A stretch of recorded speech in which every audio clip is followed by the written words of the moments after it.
أعوذ بالله من الشيطان الرجيم.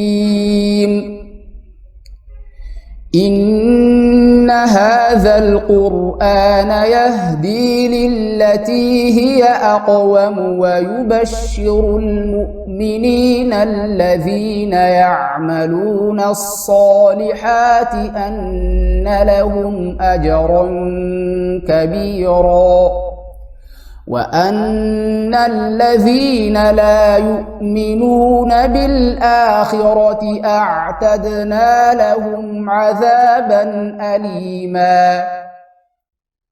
ويدعو الإنسان بالشر دعاءه بالخير وكان الإنسان عجولا. وجعلنا الليل والنهار آيتين فمحونا آية الليل وجعلنا آية النهار مبصرة لتبتغوا فضلا من ربكم ولتعلموا عدد السنين والحساب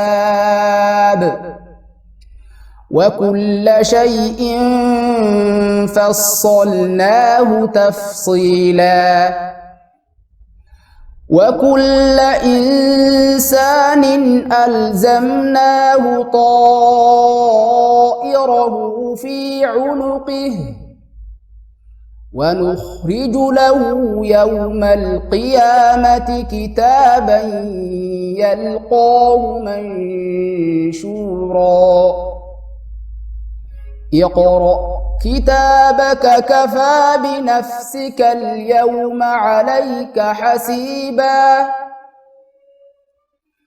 من اهتدى فإنما يهتدي لنفسه ومن ضل فإنما يضل عليها ولا تزر وازرة وزر أخرى وما كنا معذبين حتى نبعث رسولا.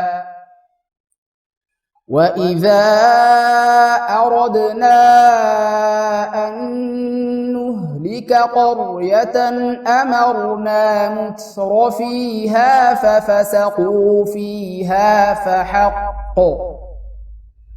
فحق عليها القول فدمرناها تدميرا. وكم أهلكنا من القرون من بعد نوح وكفى بربك بذنوب عباده خبيرا بصيرا. صدق الله العظيم.